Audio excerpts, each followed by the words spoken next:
todo parta de ti como su fuente y todo llega a ti como su fin.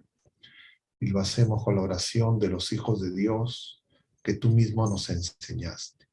Padre nuestro que estás en el cielo, santificado sea tu nombre, venga a nosotros tu reino, hágase tu voluntad en la tierra como en el cielo. Danos hoy nuestro pan de cada día, perdona nuestras ofensas, como también nosotros perdonamos a los que nos ofenden, y no nos dejes caer en la tentación y líbranos del mal. Amén. En el nombre del Padre, y del Hijo, y del Espíritu Santo. Amén. Muy bien, queridos hermanos, vamos a tocar hoy en este día, el tema de María y la parucía. Habíamos estado el jueves de la semana pasada hablando acerca del Adviento y la parucía. Y un poco recapitulando lo que comentábamos, el jueves de la semana pasada podríamos afirmar que el tema ha podido tener como el título María y el Adviento, porque la palabra parucía y la palabra Adviento son la misma palabra en dos idiomas diferentes. Parucía es en griego, Adviento es en español, y en latín se dice adventus. Entonces son tres palabras, las tres significan lo mismo, y las tres hacen alusión a un término que puede significar la venida, la llegada, la visita. Y esta palabra se usaba, decíamos el jueves pasado, comúnmente en la antigüedad, cuando el emperador, cuando la autoridad visitaba a los pueblos. Y más porque entendían en muchas de las culturas cristianas que estos emperadores, que estos monarcas eran divinidades. Entonces entendían que, entre comillas, la divinidad los visitaba. Pero nosotros en la revelación, desde el pueblo de la primera alianza, sabemos que hay un solo Dios, Dios Padre, Hijo y Espíritu Santo, tres personas, un Dios unitrino, y ese Dios se ha revelado, se ha dado a conocer en la plenitud de los tiempos. Eso ha ocurrido con su encarnación, con su anunciación y con su nacimiento de mujer, como dice San Pablo en la carta a los Gálatas. Y es justamente lo que nosotros contemplamos. De todo lo que se nos señala en la revelación, ya cumplido en Jesucristo, sin embargo, la promesa aún no cumplida es la venida gloriosa del Señor. Y en consecuencia, cuando nosotros nos preparamos a la venida del Señor, nos preparamos no a su primera venida en humildad de la carne en Belén de Judá, porque ese acontecimiento ya se produjo. Ese acontecimiento lo celebramos, pero no nos preparamos para un acontecimiento que ya ocurrió. Nos preparamos para celebrarlo, sí, pero para celebrarlo de manera que nos ayude a reconocer que en presente continuo el Señor siempre viene a nosotros, porque Él, venido en Belén de Judá, nacido de María Virgen, habitó entre nosotros, nos dice San Juan en el prólogo, pasó haciendo el bien y curando a los oprimidos por el mal, y en su vida oculta y en su vida pública, cerca de 33 años, en esa naturaleza humana que asume de nuestra madre, hasta su ascensión a los cielos, Él nos manifiesta su presencia, diríamos, de manera mansa y humilde, incluido su propia Pascua, incluido su pasión, muerte y resurrección. Va como cordero llevado al matadero, obediente hasta la muerte y una muerte de cruz, nos dice San Pablo. Y entonces nosotros, contemplando la primera venida del Señor, tenemos que aprender a reconocer al Señor que ascendió a los cielos, pero cumpliendo su promesa, se ha quedado con nosotros. Y Él está presente entre nosotros, lo hemos invocado al empezar esta reunión, pero está presente también manso y humilde. Y nosotros tenemos que aprender a reconocerlo, porque con Él y solo con Él podemos esperar su venida gloriosa. Sin Él no podemos vigilar, no podemos hacer la vigilia de esa espera que es todo este tiempo de la iglesia y la espera que es toda esta vida presente de cada uno de nosotros hasta que tengamos el encuentro glorioso con el Señor. Por eso en el Salmo se dice, si el Señor no vigila, en vano se cansan los centinelas, los vigilantes. Si el Señor no construye, en vano se cansan los albañiles.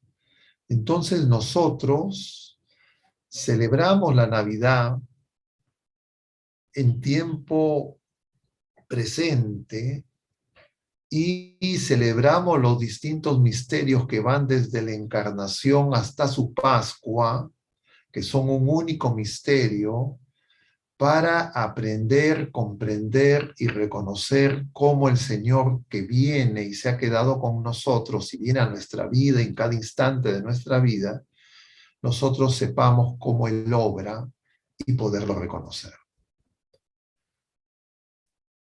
Puede y frecuentemente hay la confusión que reduce el Adviento a una preparación para la Navidad. Y es cierto que el Adviento es preparación para celebrar la Navidad. Pero el Adviento es más que la preparación para celebrar la Navidad. El Adviento incluye la preparación para la venida gloriosa del Señor. Porque ahí viviremos plenamente el Adviento, esa visita del Señor con todo su poder y majestad. Y decíamos que eso ha ocurrido, que eso ocurre en las personas de dos maneras. Una universal, que aún no se ha producido para la humanidad entera, y otra personal, singular, que ya han experimentado todas las criaturas humanas que han partido de este mundo hacia la patria celestial. Porque al momento de la hora de nuestra partida, nosotros nos pondremos en presencia del Señor que viene con gloria y majestad como juez. Y entonces todos los que han partido han vivido de manera singular ya el inicio, diríamos, de esa parusía, de ese Adviento. Entonces ya no están en preparación, sino ya están en el Adviento. Pero el Adviento de esas personas, la presencia gloriosa de esas personas, muchos de ellos han llegado a la patria celestial, ya tienen visión beatífica, otros están aún purificándose en el purgatorio y algunos han llegado a la condenación eterna. Pero ellos, tanto los que están en la patria celestial como los que se están purificando en el purgatorio, como los que están en la condenación, aún no han reunido sus almas espirituales y sus cuerpos. No se ha producido la resurrección de los cuerpos. Esa resurrección de los cuerpos, para que esa parusía sea plena, aún no se ha producido para ninguna criatura humana, excepto, nos dice nuestra Madre la Iglesia, para la Virgen María.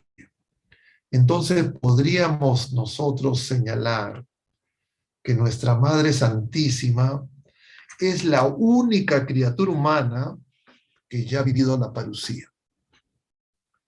Porque ella, asunta al cielo en cuerpo, alma y alma espiritual, no vio la experiencia de la corrupción de la carne, sino que no se produjo de manera definitiva en la muerte, sino por breves instantes la separación del alma espiritual y el cuerpo.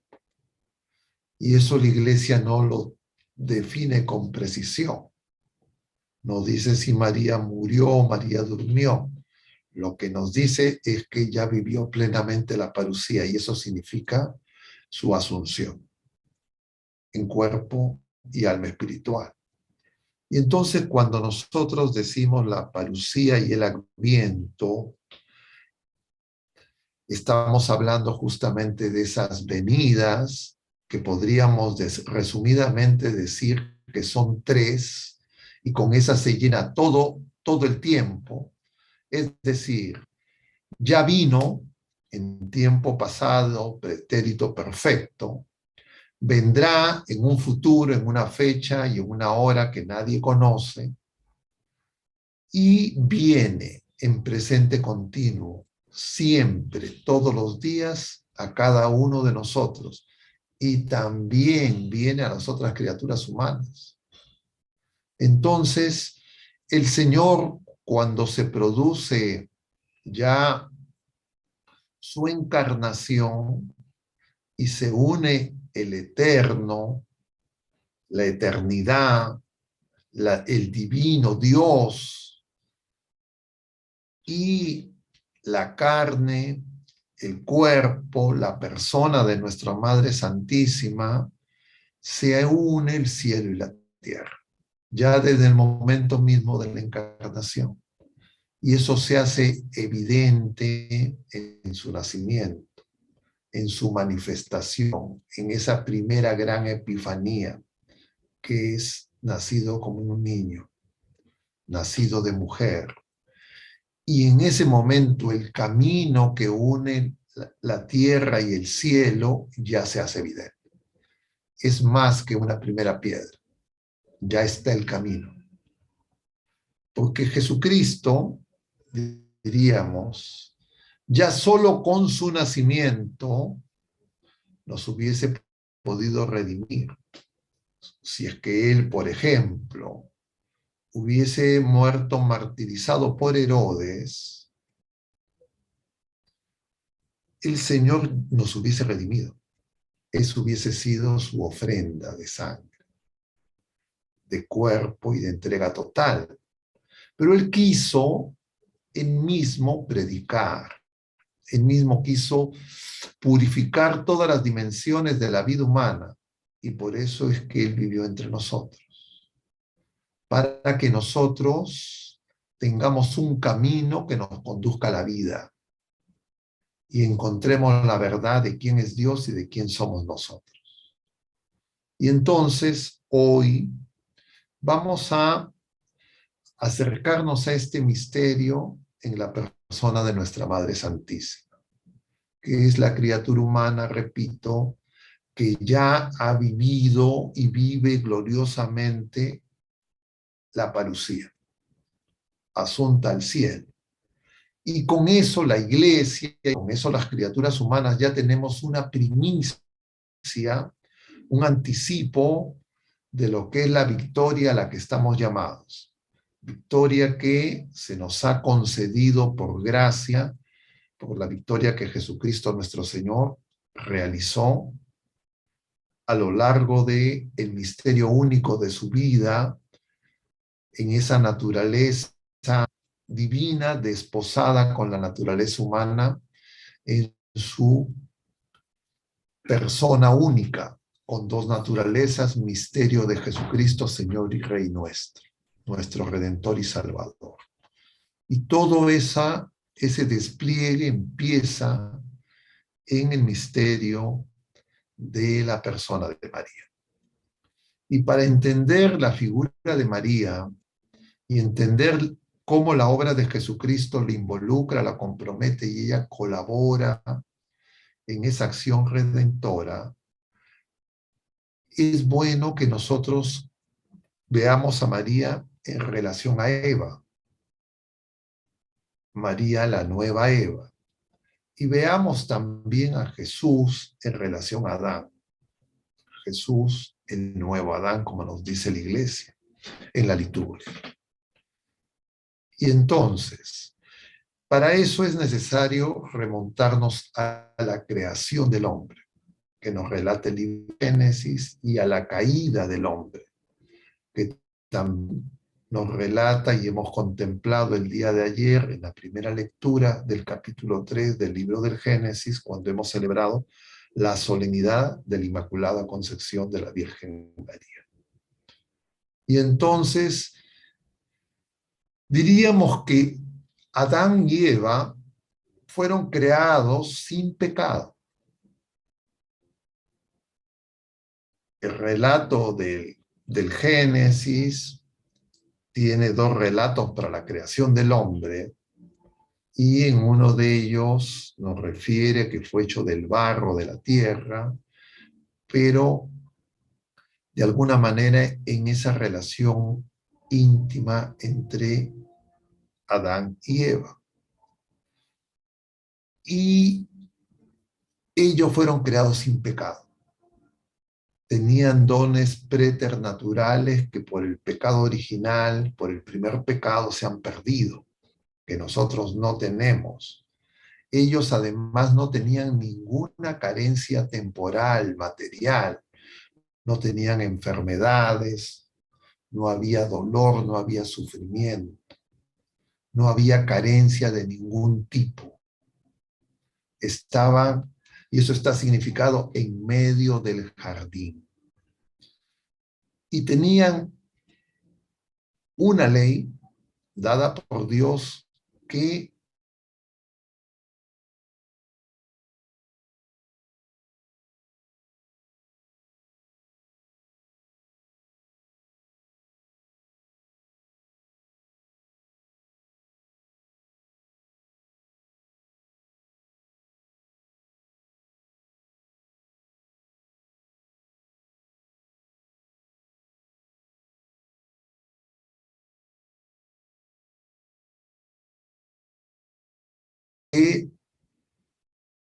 se dejan seducir por la serpiente y desobedecen el mandato. Y con eso pierden los dones preternaturales, son expulsados del paraíso. Pero a la descendencia se les comunica la pena, es decir, las consecuencias de la desobediencia de ellos. La desobediencia trae consecuencias. Y la consecuencia es que el ser humano ya no confía en Dios. El ser humano empieza a desconfiar de Dios. Confía más en su propio criterio, en su propia opinión. Recordemos que el engaño de la serpiente es decirle a Eva que si comen serán como dioses, que no van a morir. Es decir, siembra la desconfianza, como si el mandato de Dios fuera por envidia, por celos, y que el Señor no amara a la criatura humana, a Adán y Eva, a la que el Señor nos dice, contempló y vio que era muy buena. Y entonces esa desobediencia trae como consecuencia esa tendencia que tenemos nosotros, herida del pecado original, que es la concupiscencia, y que nos sirve para que nuestra obediencia a Dios siempre esté a prueba, mientras tenemos la vida presente. Entonces, cuando se concibe a María en el plan de Dios y desde los orígenes se le en el designio amoroso del Padre es para que sea la madre del Verbo que se encarnará en sus entrañas purísimas. Lo que se nos está diciendo es que María fue preservada de esas consecuencias y de ese pecado. Nosotros, ya en Jesucristo, los miembros de la Iglesia, en el bautismo, se nos perdona el pecado original, pero la herida de la concupiscencia, que es esa tendencia a poder rechazar a Dios y hacer un mal uso de nuestra libertad, en nosotros está presente. En María, ella no tiene esa herida, pero sin embargo, ella también ha estado y estuvo en su vida terrena sometida a la tentación del enemigo, de la misma serpiente, como todas las criaturas humanas, e inclusive como el mismo Jesucristo nuestro Señor. Pero ella nunca fue engañada, seducida, ni se apartó de esa voluntad de Dios. Por ese misterio de las gracias singulares que ella recibió para que pueda llevar adelante esa misión también única y singular en el plan de salvación. Lo que muestra en ella, lo que se ve en todas las criaturas humanas, es que el Señor, que nos llama a todos, nos da las gracias necesarias para la misión, para el designio providente que el Padre tiene en cada uno de nosotros. Entonces, si es que Él nos pide algo, nos da la gracia para poner en práctica todo lo que nos pide. Y lo que Él nos pide, la llamada que tenemos nosotros, si es universal, es a la santidad. Y entonces eso nos ayuda a comprender la grandeza de María, la victoria que ya desde su concepción y que se anuncia en el capítulo 3 del Génesis que hemos visto el día de ayer, y que el Señor le dirá a la serpiente: pongo enemistad entre tú y la mujer, entre tu linaje y el suyo. Ella te aplastará la cabeza cuando tú le eches el talón. Y esa mujer es María. Esa mujer es la Madre de Dios. Esa mujer es la Inmaculada Concepción. María sin pecado concebida, a quien acudimos, a quien recurrimos en búsqueda de auxilio. Porque ella es la única criatura humana que nunca fue engañada por la serpiente. Podríamos decir que María fue santificada desde su concepción, llena de gracia desde el momento de su concepción. Y conviene, y vuelvo a repetir algo que a veces crea confusión, cuando hablamos de la concepción de María no estamos hablando ni de la anunciación ni de la encarnación.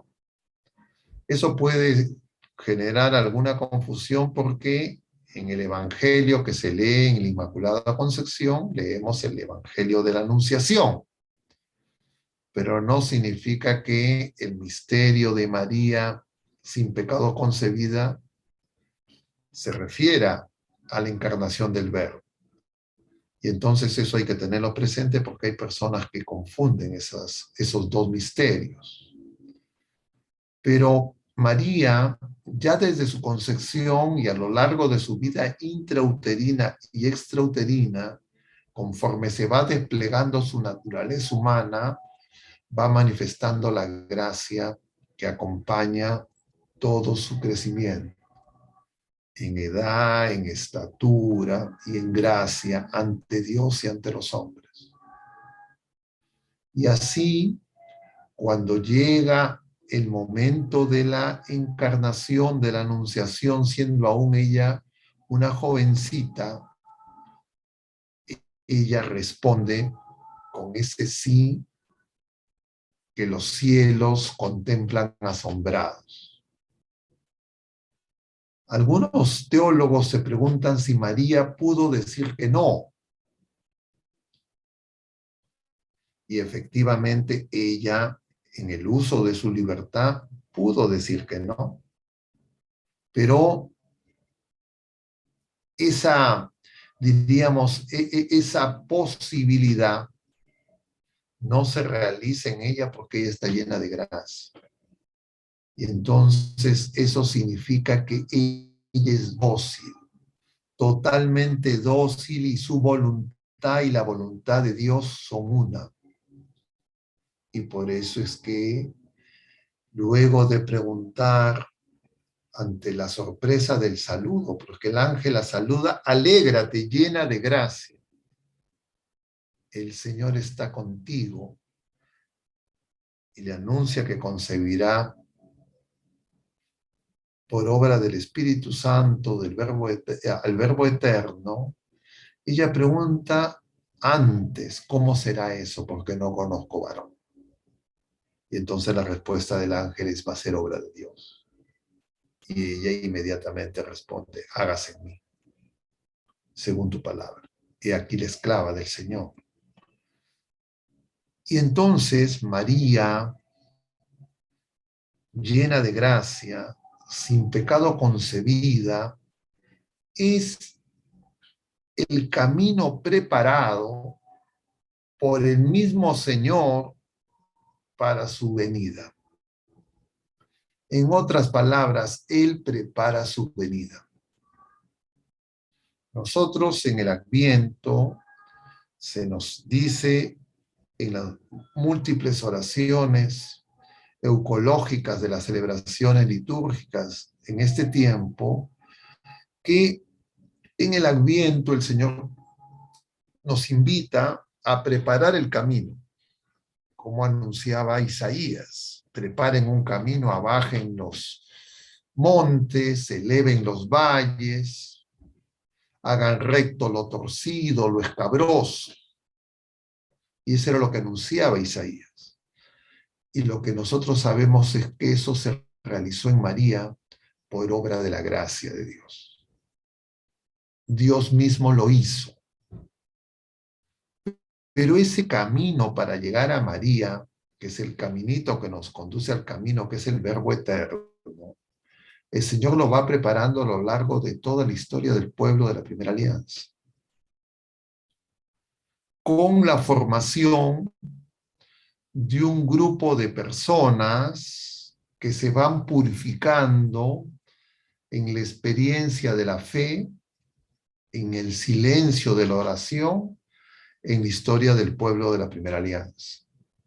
Y que en la plenitud de los tiempos está conformada por los Sanaguim, es decir, los pobres de Yahvé, los que tienen toda su confianza en el Señor, entre los que se encontraban Joaquín y Ana. Y esas personas en la oración y en la humildad son preparadas por el Señor. Y lo vemos a lo largo de la historia de la salvación, y lo refieren de distintas maneras los textos del Antiguo Testamento. Que la Iglesia entiende, muchos de ellos ya son anuncio de María. Desde el conocido que vamos a contemplar una vez más este año, como contemplamos también cuando celebramos la Anunciación, ese pasaje de Isaías capítulo 7, versículo 14, cuando el profeta Natán le dice al rey Ahab que pide un signo ante sus temores de los ataques que sufrirá por las potencias extranjeras, y dice, yo no voy a tentar a Dios, no pide un signo. Y entonces el profeta le dice, Dios te va a dar un signo, la doncella, la Virgen concebirá. Y la Iglesia entiende que eso aplica a María. Y así podríamos mencionar muchos. En las crónicas se habla del jardín cerrado, el cantar de los cantares, y una serie de pasajes en el libro de la sabiduría y en distintos textos del Antiguo Testamento y también en las mujeres del Antiguo Testamento que de alguna manera prefiguran a María. Judith, Esther, la misma no, Ruth. De alguna manera María ya es anticipada. Y claro, solo lo entendemos y lo comprendemos en plenitud luego de los acontecimientos que en ella se cumplen, siendo la que acoge al Señor. Ella es la que guarda la palabra en su corazón. Ella es la mujer fiel. Ella es la primera discípula. Ella es simultáneamente la madre del Verbo que hace la voluntad del Padre. Y ella por eso es la figura más eminente de la iglesia, porque ya alcanzó la victoria en vivir la parucía y además en ser coronada como reina del universo. Como celebramos en esa festividad mariana y como nos relata el libro del Génesis en el capítulo 12. Y en este tiempo de Adviento, tiempo de preparación para la parucía, para la venida gloriosa del Señor, y para acogerlo ahora que viene a nosotros también, para que nos auxilie y Él viene para vigilar con nosotros su venida gloriosa y que nosotros no nos perdamos en el camino y de esa manera Él cumple el ser el buen pastor que viene por las ovejas perdidas. Nosotros contemplamos en María esa doble dimensión y escatológicamente eso está señalado en el capítulo 12 del Apocalipsis, que vamos a ver en algún momento brevemente más adelante. Pero antes de eso, quisiera comentar un aspecto muy importante de la Inmaculada Concepción de María y de este misterio. Igual que en los misterios de nuestro Señor Jesucristo, porque finalmente el misterio de María, el misterio de Jesucristo, de alguna manera revela y nos permite comprender quiénes somos nosotros, en Jesucristo verdadero, nuevo Adán, y en María nueva Eva, los seres humanos encontramos la verdad de quién somos. Y en María lo que vamos a encontrar es que ella, y por eso en la segunda lectura del día de ayer, nosotros veíamos ese pasaje del himno cristocéntrico de San Pablo en la carta a los Efesios,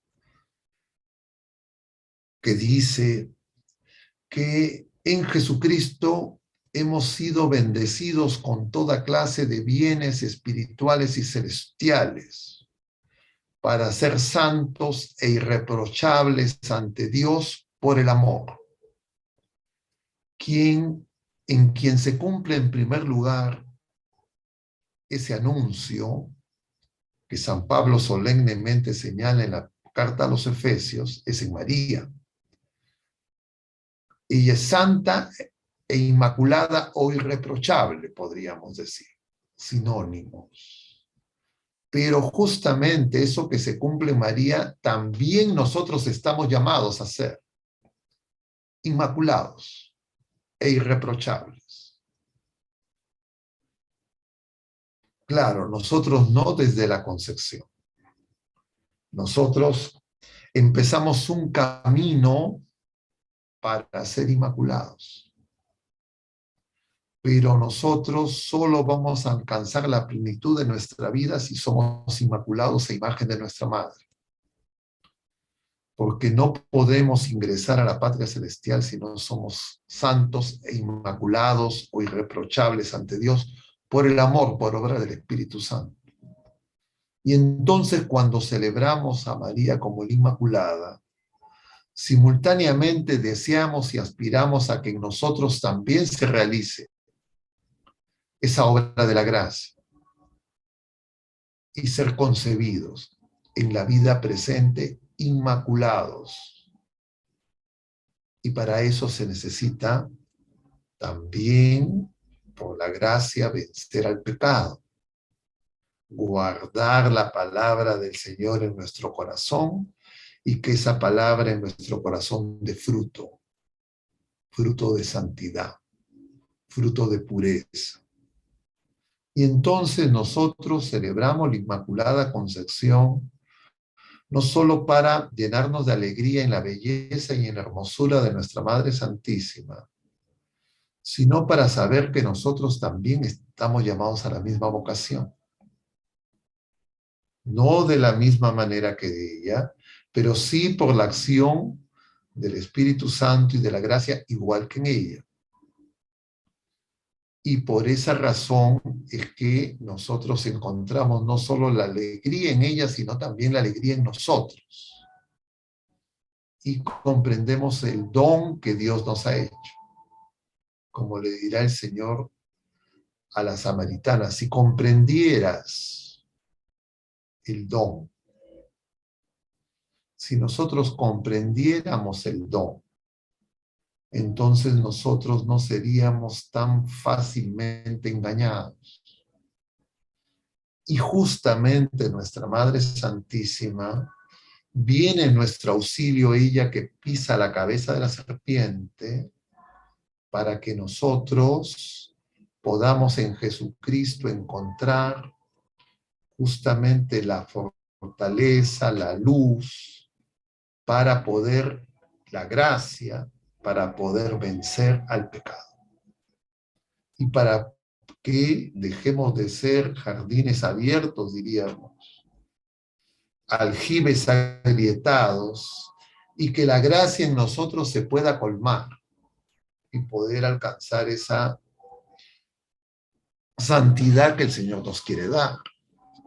Entonces nos damos cuenta la relación que tiene María en la parucía, no solo de ella, que ella ya la vivió y la celebramos, y la ha vivido en plenitud, como en algún momento la creación entera la tendrá que vivir, si es que nosotros, los hijos de Dios, por el bautismo, justamente nos manifestamos en esa gloria. Y la creación entera, nos dice San Pablo, está esperando la manifestación gloriosa de los hijos de Dios. Es decir, la creación entera está esperando que nosotros vivamos la parucía.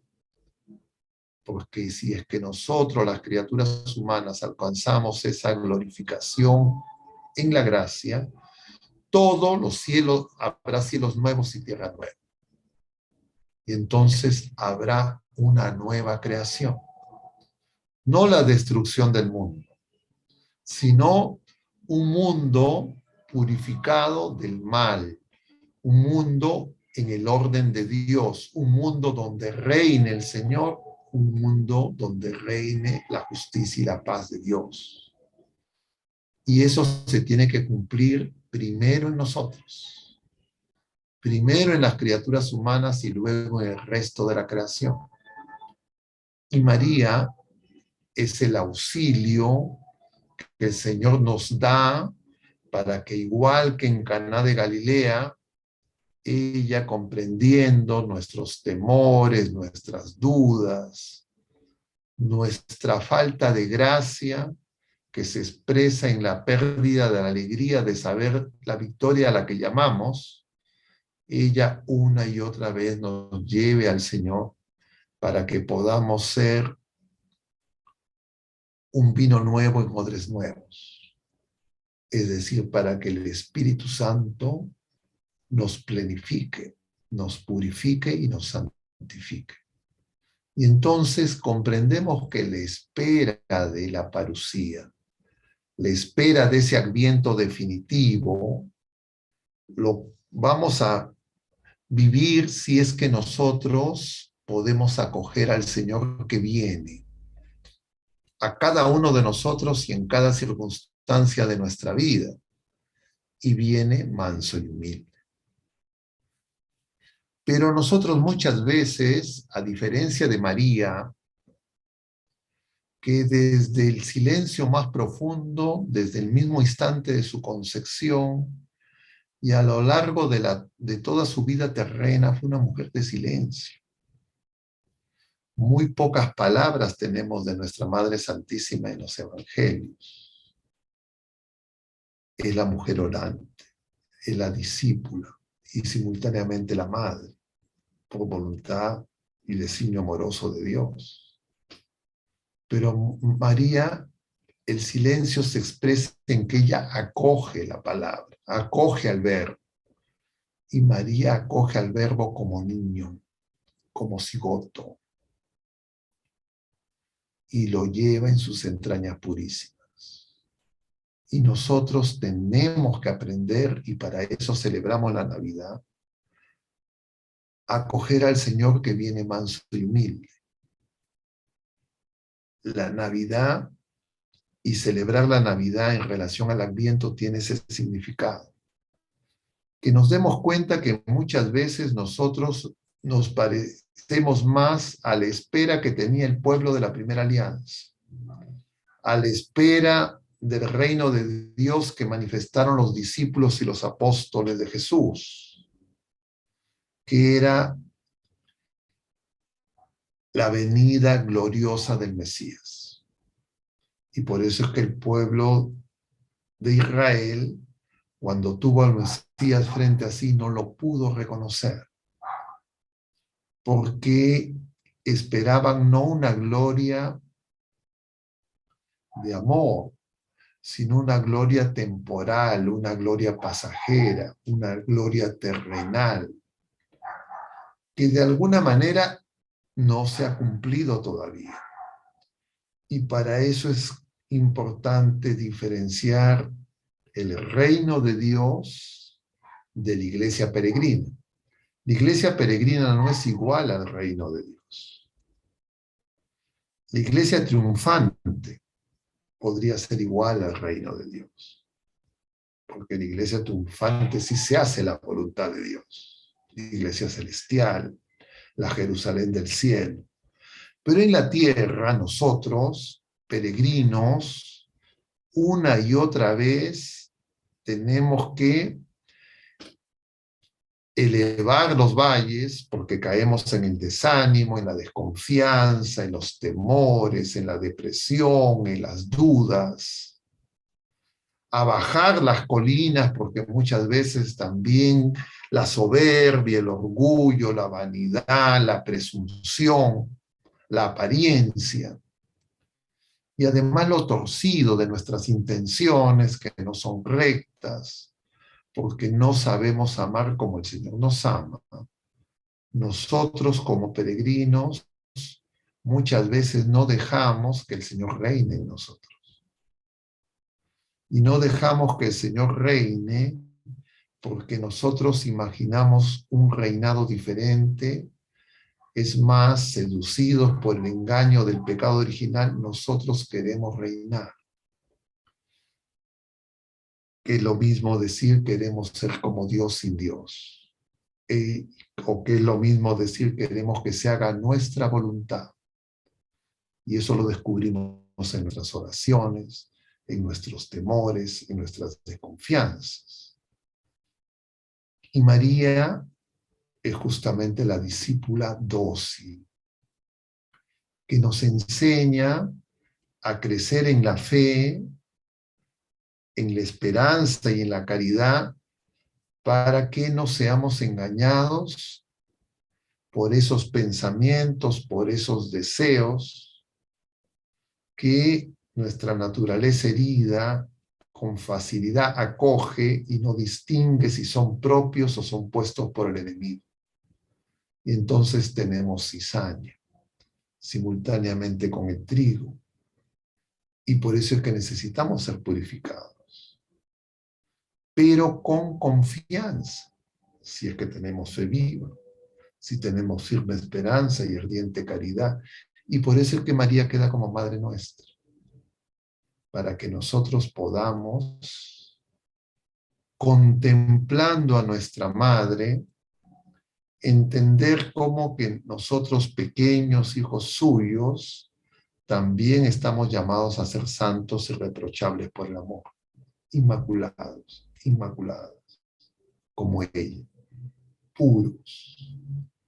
Pero ese proceso de purificación no lo conducimos nosotros, sino que el Señor lo dirige en su providencia.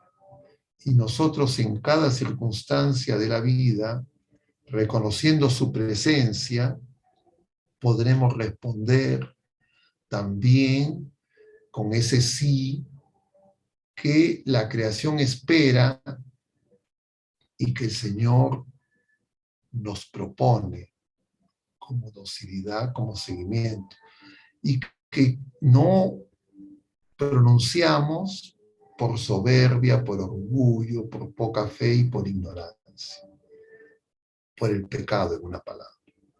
Y entonces, queridos hermanos, comprendemos la grandeza de lo que estamos viviendo y celebrando en María y la importancia de este tiempo de preparación. Yo les decía, creo el jueves pasado a ustedes, porque lo he mencionado en varios otros grupos también, cómo el tiempo de Navidad ha sido, diríamos, penetrado por la mentalidad mundana en una falsa Navidad, que puede ser representada con la figura de Papá Noel, que tiene un antecedente histórico en San Nicolás, pero que ese antecedente histórico en San Nicolás no tiene nada que ver con el personaje comercial utilizado para las estrategias de mercadeo de esta sociedad de consumo en la que nosotros vivimos. Y entonces nosotros tenemos que acoger a Jesucristo y contemplar a María en esa espera de esa primera venida que ella va a presentar al pueblo de la primera alianza y sin embargo no lo van a acoger y solo se van a acercar a ese niño los pastores que reciben el anuncio de los ángeles y esos que representan al mundo pagano, a los gentiles, a nosotros que no provenimos del pueblo de la primera alianza, en la línea de la sangre, y que son los que se acercan y se acercan al Señor no con pedidos, sino con ofrendas. Y entonces cuando nosotros vamos a la Eucaristía, nosotros tenemos que llevar nuestras ofrendas. Las ofrendas de lo mismo que hemos recibido del Señor. Y esas ofrendas que nosotros damos nos van a ayudar a que nosotros justamente crezcamos en comunión y podamos acoger al verbo y acoger a la palabra y podamos dar fruto, si es que la tierra nuestra es buena tierra como María que dio fruto 100 por 1. Nosotros tenemos que ser buena tierra y la única manera de ser buena tierra es haciendo lo que el Señor nos dice, como nos indica nuestra madre en Cana de Galilea. Y eso es negándonos a nosotros mismos y tomando nuestra cruz, porque es el camino de crecer en la humildad y en la mansedumbre. Pero ante las circunstancias de la negación de nosotros mismos o las privaciones temporales, nosotros podemos reaccionar no con humildad y con mansedumbre, sino con violencia y con soberbia. Y por eso es que en el Evangelio de hoy, el Señor, cuando habla de Juan, señalándolo como el más grande nacido de mujer, menciona además que desde Juan hasta el presente el reino de Dios sufre violencia. Y el reino de Dios es Jesucristo, que es acogido cuando nosotros hacemos su voluntad y dejamos que Él reine. Entonces, cada vez que nosotros no dejamos que el Señor reine, nosotros hacemos violencia contra Jesucristo. Y cuando hacemos violencia contra Jesucristo, nos dañamos a nosotros mismos. Nos apartamos de Él, no logramos unir nuestros fragmentos heridos por el pecado y que puedan ser jardín cerrado, y tampoco encontramos comunión con los hermanos. En otras palabras, somos ruinas. Y por eso es que nosotros, esa violencia de la desobediencia, la tenemos que convertir en docilidad para acoger el reino. Y en el libro del Apocalipsis les decía, capítulo 12, que nos habla de esa gran señal que aparece en el cielo. Una mujer vestida de sol con la luna bajo sus pies, coronada de 2 estrellas. Pero aparece también otra señal, la del dragón. Y entonces hay 2 señales que de alguna manera muestran esa lucha y esa violencia contra el rey. Es decir, cada vez que nosotros hacemos violencia contra el reino, es cada vez que nosotros no acogemos al Señor manso y humilde, nosotros de alguna manera estamos siguiendo al dragón. Y la mujer es enviada al desierto, donde predicó Juan. El desierto es el lugar de la prueba. El desierto es el momento en el que nosotros tenemos que elegir en las circunstancias de nuestra vida presente. Y entonces el dragón quiere devorar al niño, dice el libro del Apocalipsis, pero el niño es arrebatado al cielo, a la derecha del Padre Jesucristo. Pero la mujer, que es María y que es la iglesia, es perseguida en el desierto. Y por eso decíamos nosotros que el primer signo de la persecución es que no haya silencio. Porque si no hay silencio, no hay oración. Y si no hay oración, no podemos descubrir al Señor que viene. Y seremos engañados y seducidos. Y por eso en que este año litúrgico que hemos empezado en el tiempo de Adviento, ha tenido además estos días y todo lo que ha sido el año pasado dedicado a San José, porque San José es el que acompaña a María, el que puede cuidar la obra de Dios, que contempla el misterio, y José es el hombre de silencio. Y entonces, si María tiene pocas palabras, pudiendo haber dicho cosas tan hermosas que hubiésemos querido escuchar, de José no tenemos ninguna palabra, porque José está lleno de la palabra. Y cuando nosotros nos encontramos con el Verbo eterno que viene a nuestro encuentro, también nos quedamos sin palabras. Y solo queremos ser voz, eco de ese pregón glorioso, para dar testimonio de lo que el Señor también quiere obrar en nosotros. Y entonces el tiempo de Adviento con María, o diríamos la parucía con María, para nosotros significa ese servicio de María, que corre presurosa, como corrió presurosa a visitar a su prima Isabel. corre presurosa para anunciarnos la buena noticia, para que no nos desanimemos y para que nuestra vida deje de ser estéril. Y las apariciones marianas, en especial la de nuestra Madre en la advocación de Nuestra Señora de Guadalupe que vamos a celebrar, este año no, porque cae domingo. Y entonces tenemos que contemplar que nuestra Madre sigue acompañándonos. Y tenemos que reconocer también su presencia entre nosotros. Porque si reconocemos que el Señor está presente entre nosotros, donde está Jesús está María.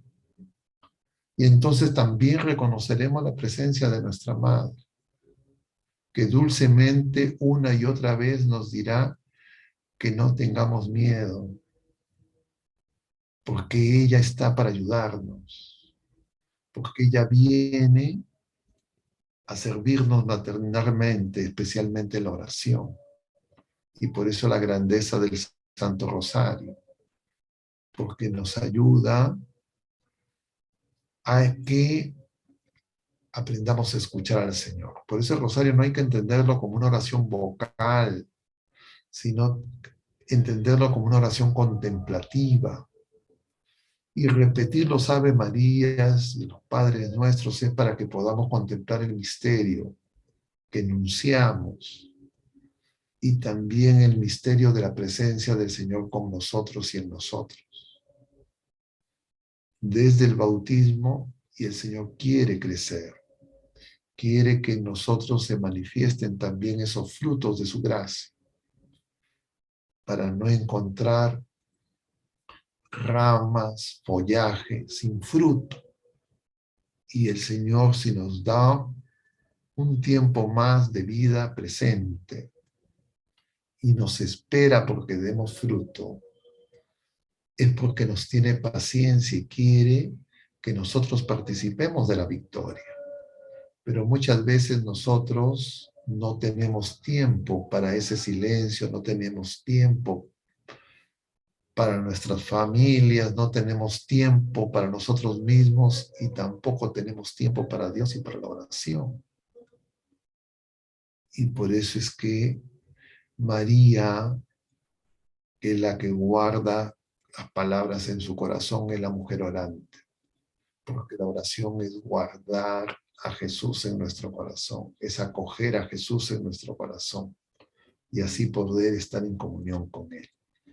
Yo quisiera detenerme en este punto, simplemente deseando que podamos seguir contemplando en estos días a nuestra Madre sin pecado concebida, recurriendo a ella para su auxilio, contemplando el misterio de esa visita que ha hecho a nuestro continente, ese signo que se manifestó en la tilma de San Juan Diego, a quien hoy celebramos en su memoria, y que ha quedado para que nosotros podamos crecer en la fe. Ustedes conocen todos los estudios científicos con los métodos más avanzados y que no termina de sorprender a las personas que realizan estos estudios en los detalles y en cada uno de los cuidados que ha tenido el Señor al dejarnos esa imagen bendita. Y entonces es para recordarnos que no estamos solos, porque María se manifiesta a Juan Diego gestando, está en Adviento, para que nosotros comprendamos que toda nuestra vida presente es un Adviento largo, en espera de la manifestación gloriosa del Señor, que solo ocurrirá en el acontecimiento que se produzca primero, o en su parucía universal, al final de los tiempos, o si es que nos toca concluir la peregrinación terrena en el momento en que Él disponga. Pero sea una u otra forma, lo que necesitamos es saber que el Señor viene a prepararnos y María nos trae a Jesús y ella nos acompaña en la preparación para estar despiertos para estar vigilantes, porque nosotros por nosotros mismos no podríamos vigilar. Nosotros mismos no podemos hacer esa oración permanente. Y ella, igual que su Hijo amado, también ora por nosotros. Por eso que acudimos a ella pidiéndole que ruegue por nosotros, porque necesitamos de su omnipotencia suplicante. Yo voy a concluir acá y quedo a su disposición para poder atender comentarios o preguntas si es que los hubiera. Gracias, hermanos, por su paciencia. Gracias, Padre Meloni.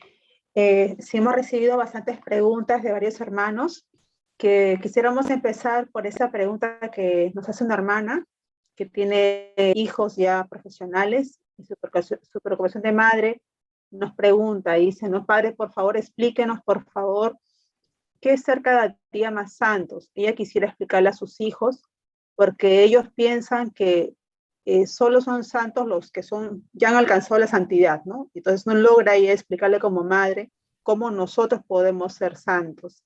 Imagino que también esta pregunta lo tenemos muchas mamás claro, dependerá también de la edad de nuestros hijos, ¿no? Una cosa es explicarle a los pequeñitos y otra cosa es explicarles a hijos que en este caso ya son mayores.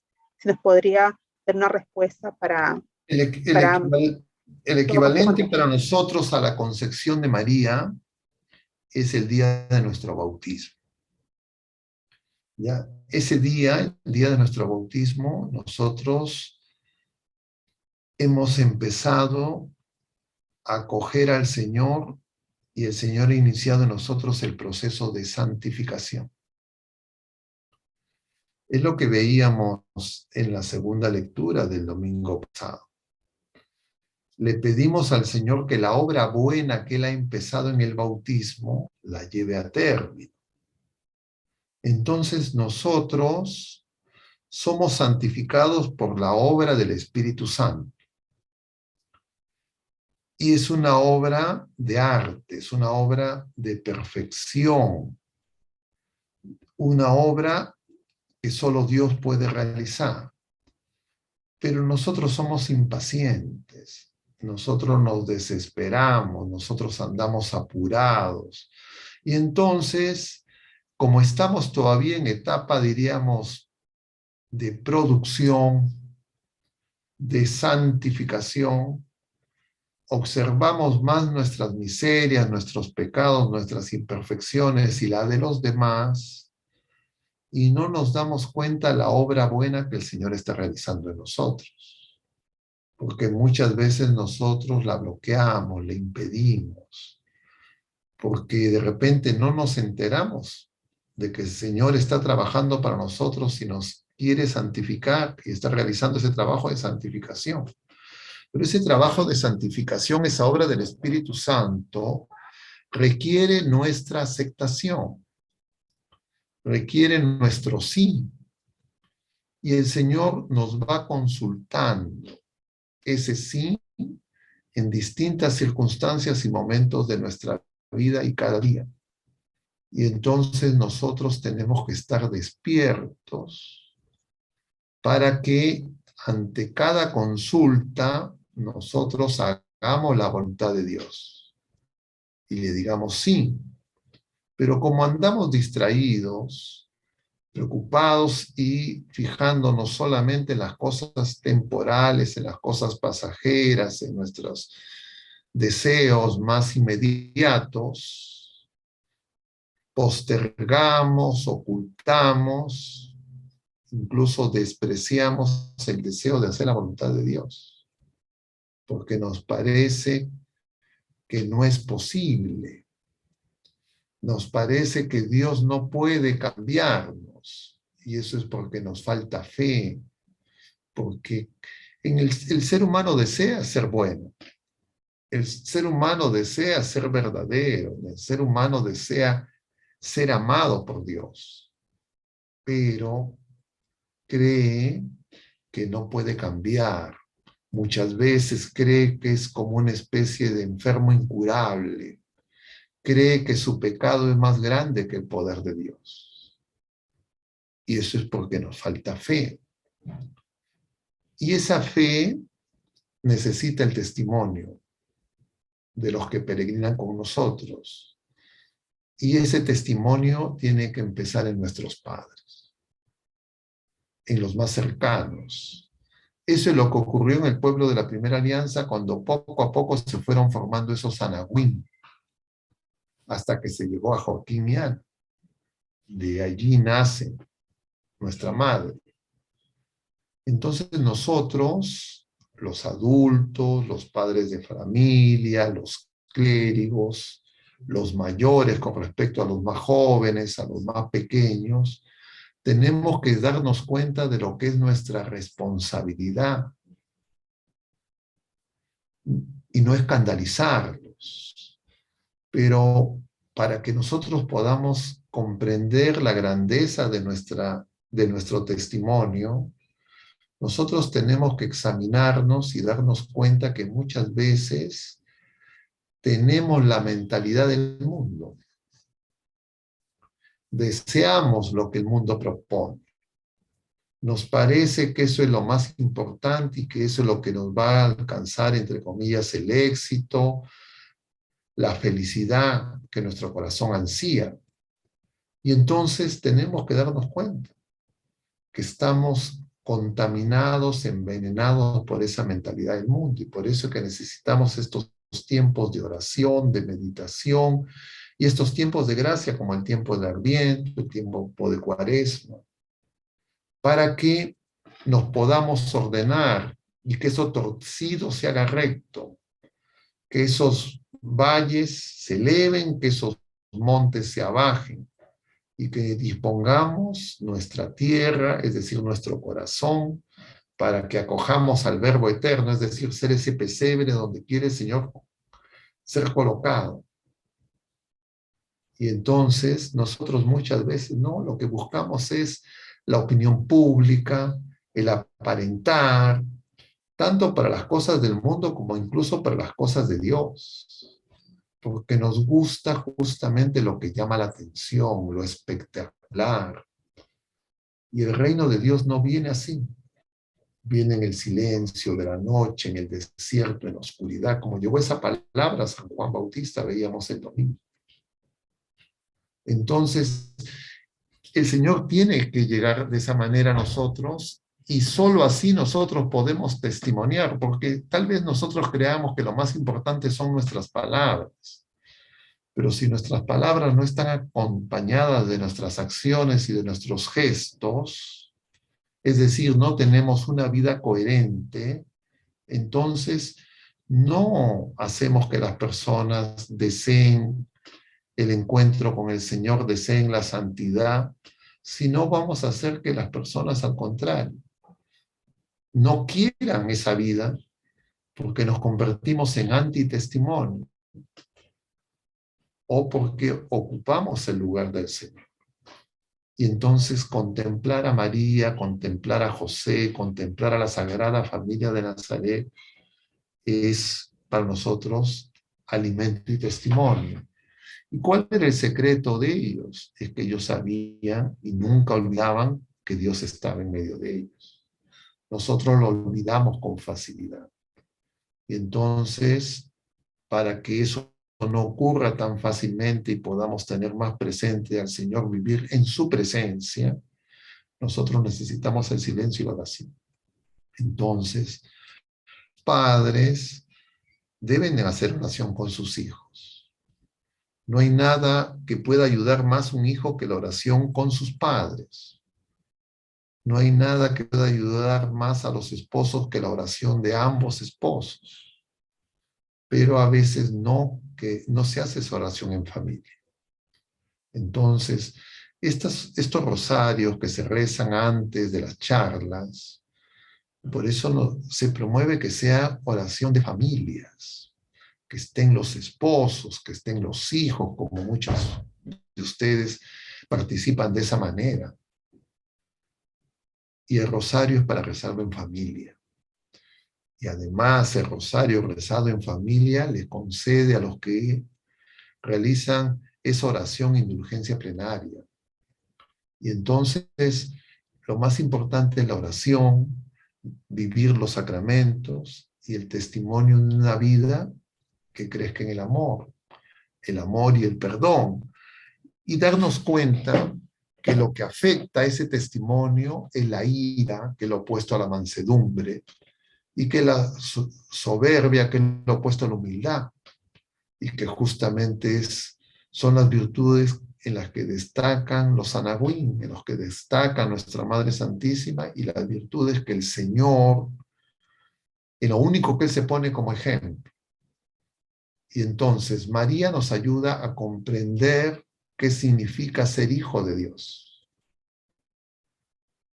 Jesucristo es el Hijo único.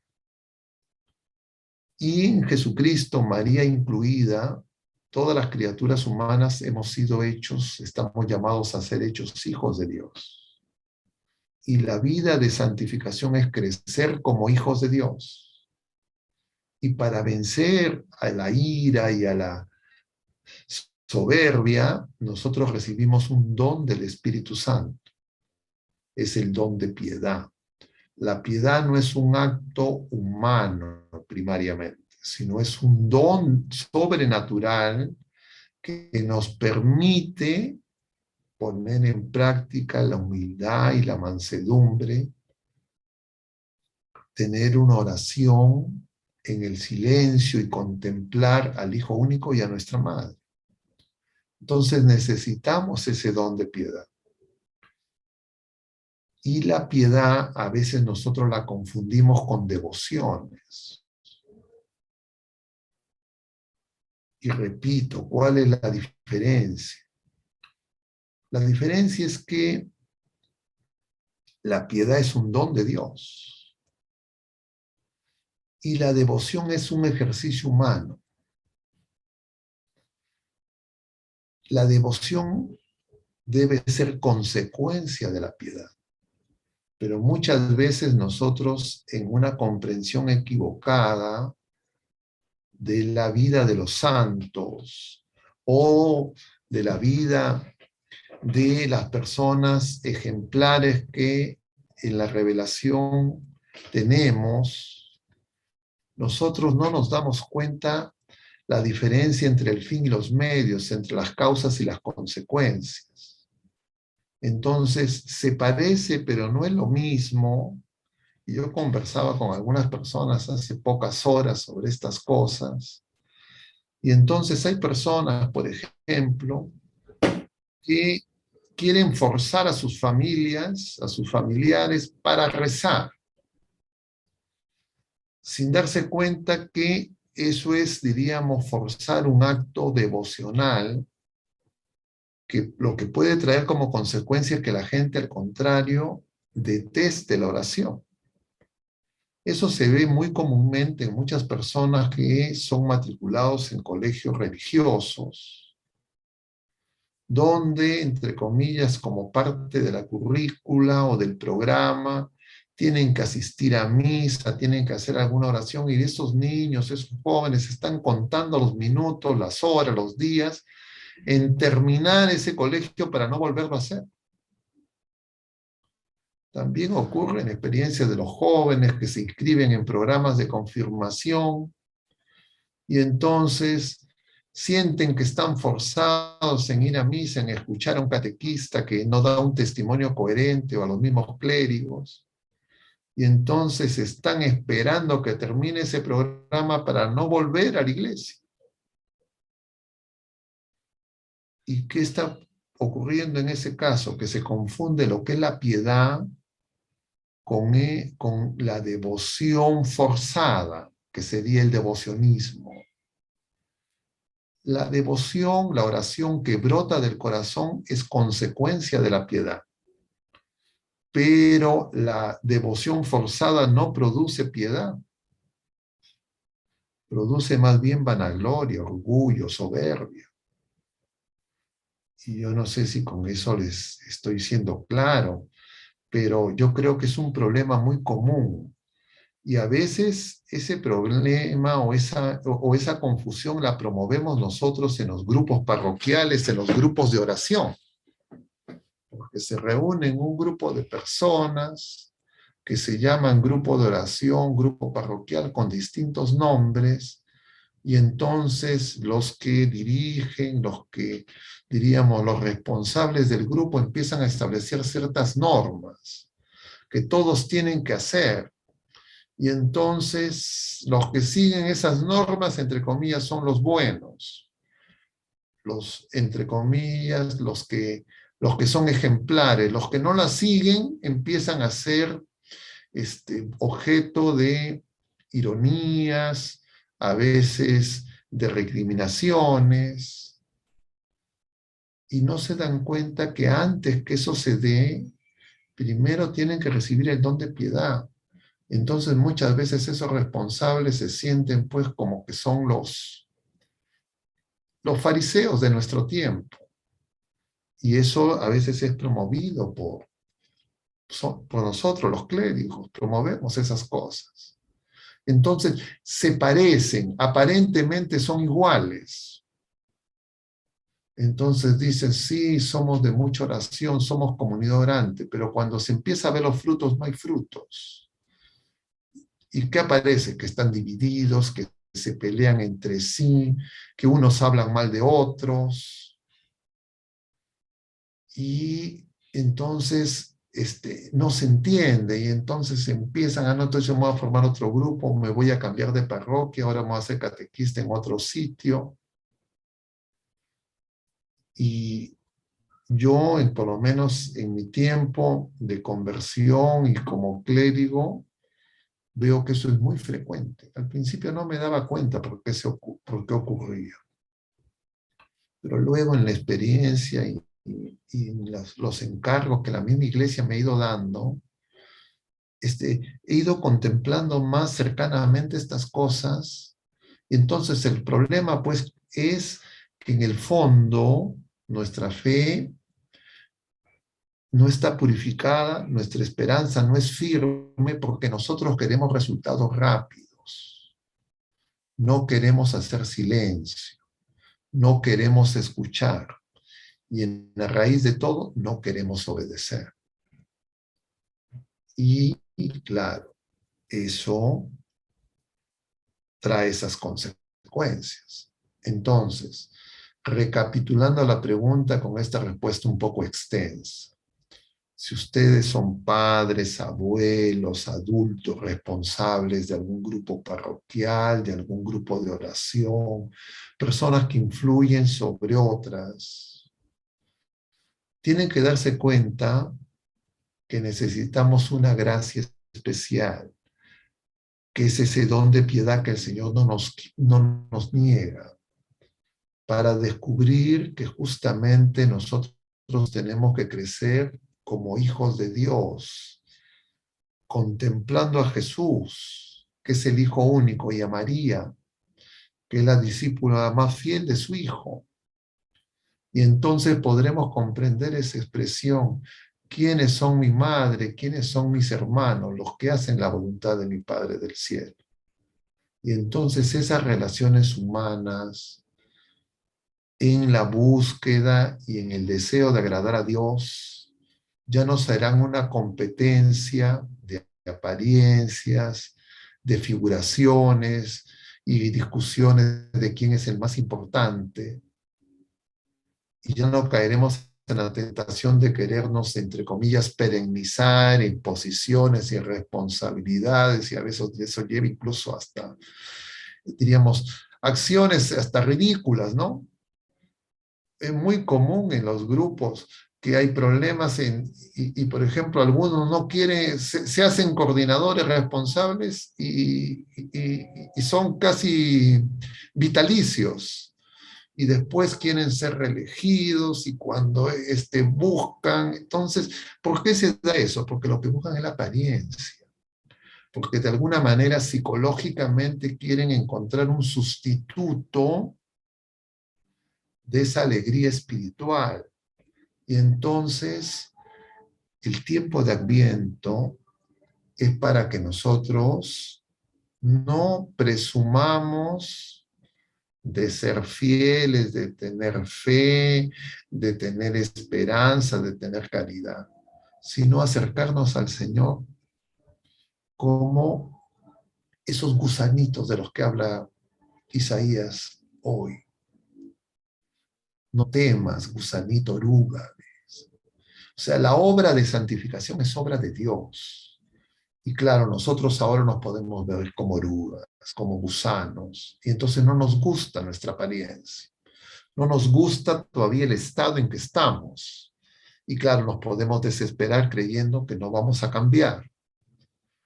O nos podemos desesperar y entonces empezamos a aparentar.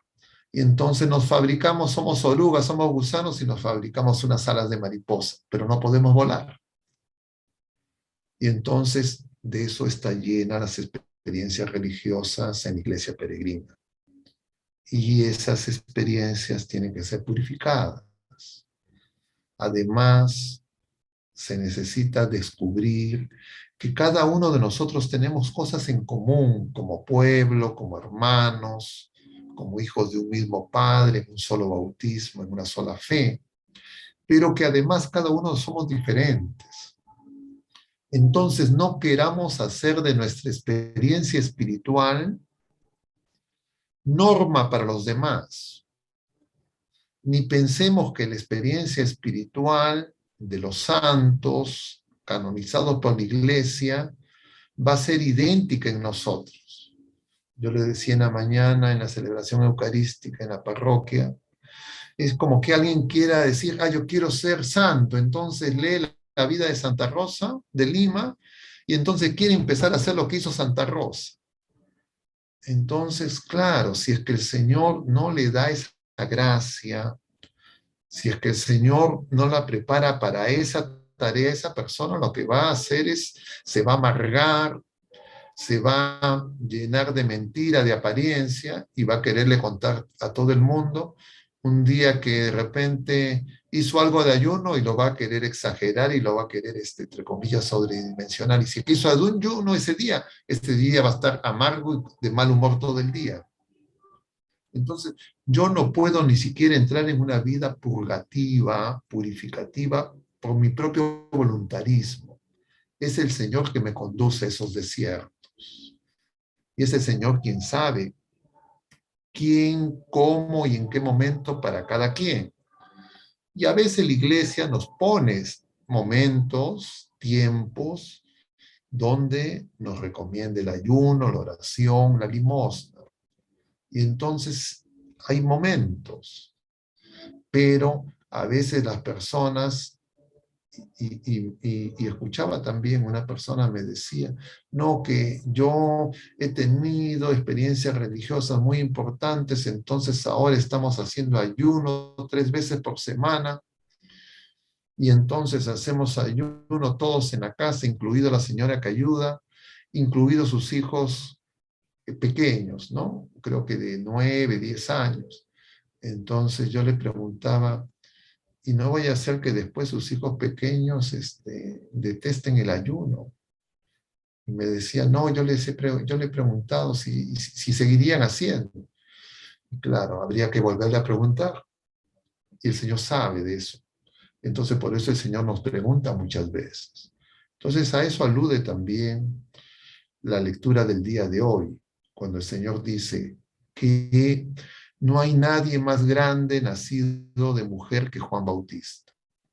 Porque Juan Bautista fue muy austero, vivió en el desierto, comía langostas, miel silvestre, se vestía con piel de camello, y estaba en el desierto. Entonces eso impactó en todo el pueblo, al punto que creían que él era el Mesías.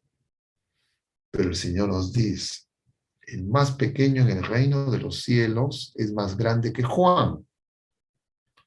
¿En referencia a qué? No que Juan no es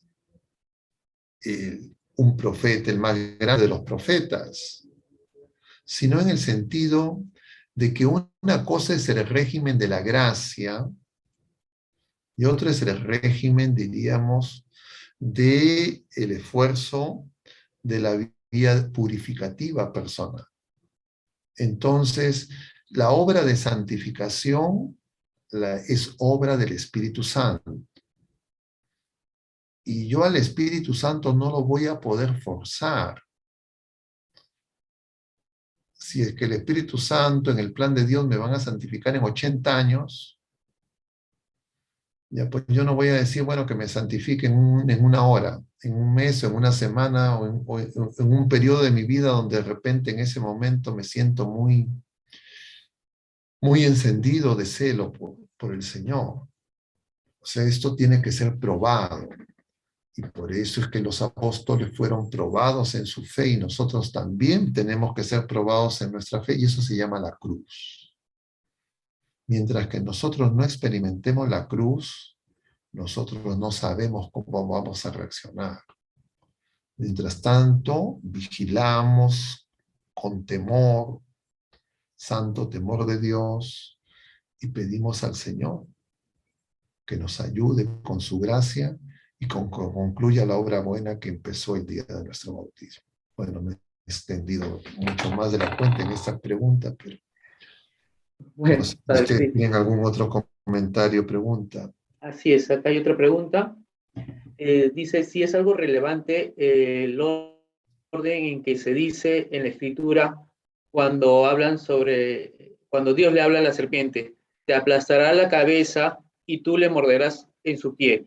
Como da a entender que el último ataque lo va a hacer el demonio a nuestra Madre María. No, María ya venció, ¿ya? María ya venció. O sea, está hablando del linaje, ¿ya? Del linaje de la serpiente y el linaje de María. Entonces, María ya venció. María ya ha alcanzado la victoria, ya está coronada, glorificada en la patria celestial. Los hijos de María, la iglesia peregrina, que todavía estamos en el desierto, nosotros tenemos que ser probados. Esos son los ataques, esas pruebas que tenemos que pasar. Pero María ya alcanzó la victoria, ¿ya? Gracias, padre. Acá hay otra pregunta, padre. Dice, padre, ¿puede explicarnos un poco los signos previos a la parucía? Se dice que primero el pueblo de la primera alianza debe convertirse y producirse la abominación de la desolación. A ver, el Señor nos da una serie digamos, de signos a tener en cuenta antes de su venida gloriosa, al final del final de los tiempos. Y eso está en los evangelios según San Mateo, capítulo 24, según San Lucas, capítulo 21, y en el capítulo 13 de San Marcos, si no me equivoco.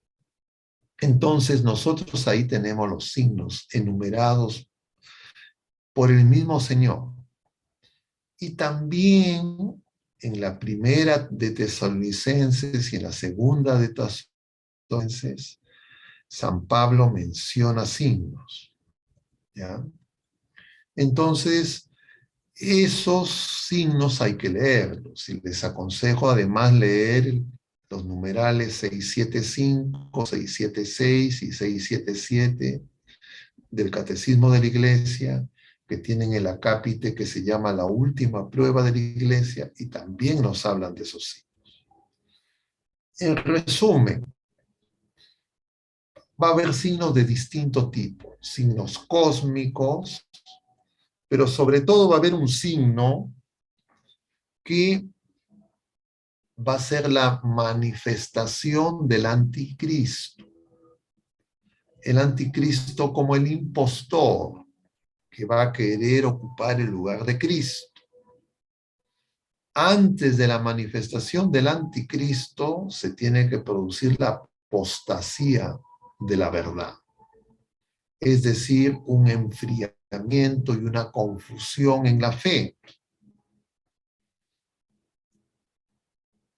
Los signos cósmicos, guerras, la apostasía, la manifestación del anticristo y la gran tribulación, la gran prueba, la persecución, la prueba final a la iglesia. San Pablo señala que, diríamos, el anticristo lo que va a prometer va a ser paz y seguridad. Entonces, para que haya paz y seguridad, se entiende que tiene que haber inseguridad y tiene que haber ausencia de paz. Entonces, por eso se piensa, porque el Señor hace la referencia de estos pasajes a pasajes de Daniel y también a referencias de Ezequiel, se piensa que va a haber una guerra, en consecuencia después paz. Ahora, los pasajes que les refiero hay que leerlos además en conjunto con el libro del Apocalipsis, ¿ya?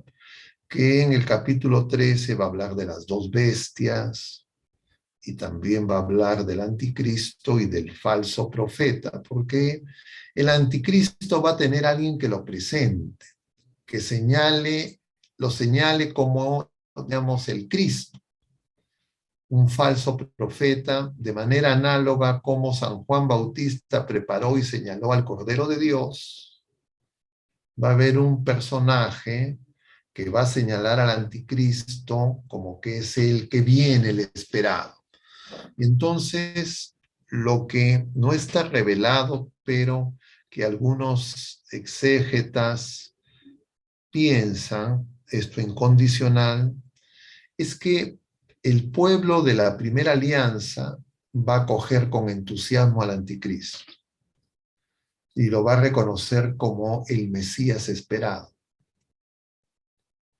Pero que ese primer entusiasmo se va a tornar en dura decepción y entonces en ese momento se van a disponer para acoger al Señor. Y cuando venga glorioso lo van a acoger. Entonces algunos opinan que diríamos, ese proceso de reconocimiento del Mesías en Jesucristo ya se estaría produciendo. Y efectivamente han surgido en los últimos años distintos grupos de personas, diríamos, vinculadas al judaísmo que están reconociendo a Jesucristo.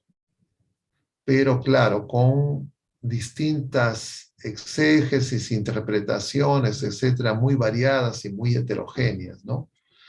Pero eso, en resumen, yo podría mencionar. Pero lo importante es saber lo que el Señor nos dice en relación a esos signos, porque el Señor nos dice, cuando ustedes vean esos signos, alégrense, se acerca vuestra liberación.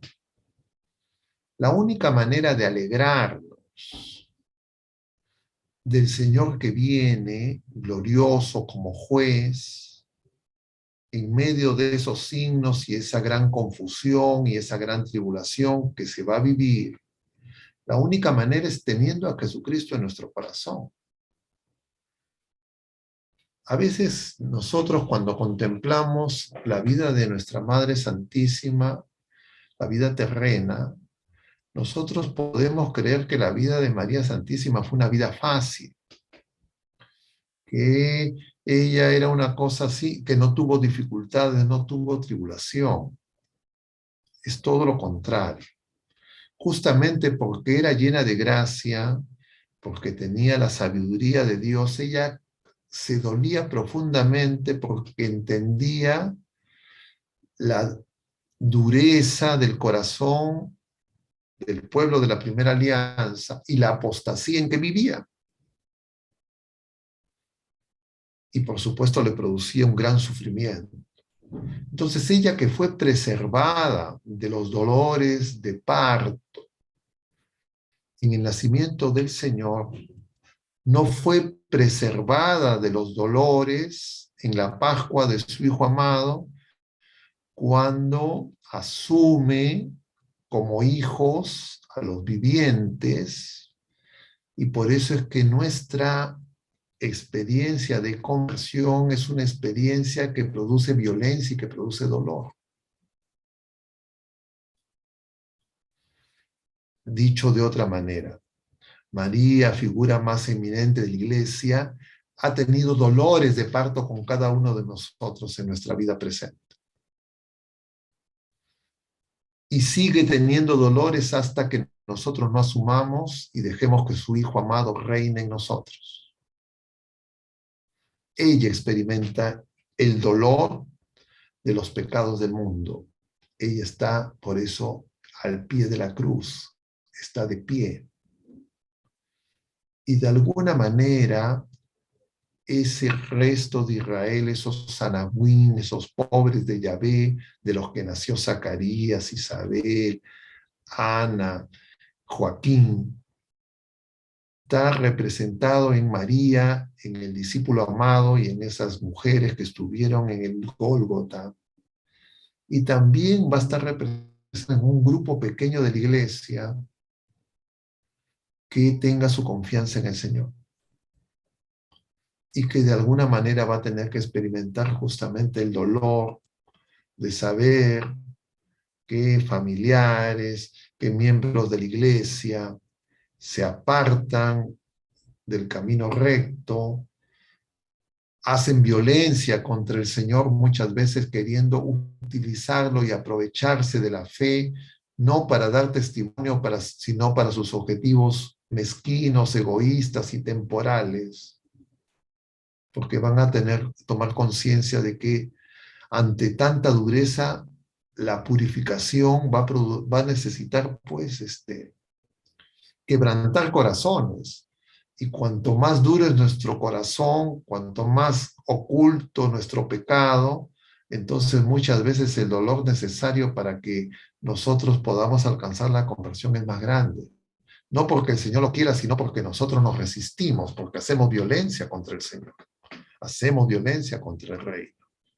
Y entonces Juan Bautista, de alguna manera, es como la conciencia que le dice a los creyentes que saben qué tienen que hacer, cuál es el debe ser, y no lo cumplen. Entonces es común en la experiencia de la vida presente que uno desea ser más entregado, más fiel, y una y otra vez falla. Y entonces eso es Juan Bautista, que nos dice el debe ser. Pero con el debe ser yo todavía no alcanzo el rey.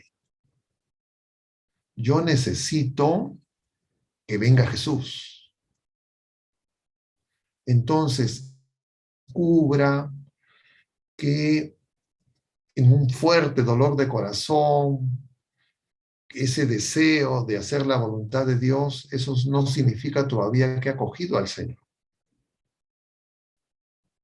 Es otro movimiento, porque Juan Bautista no es el Mesías.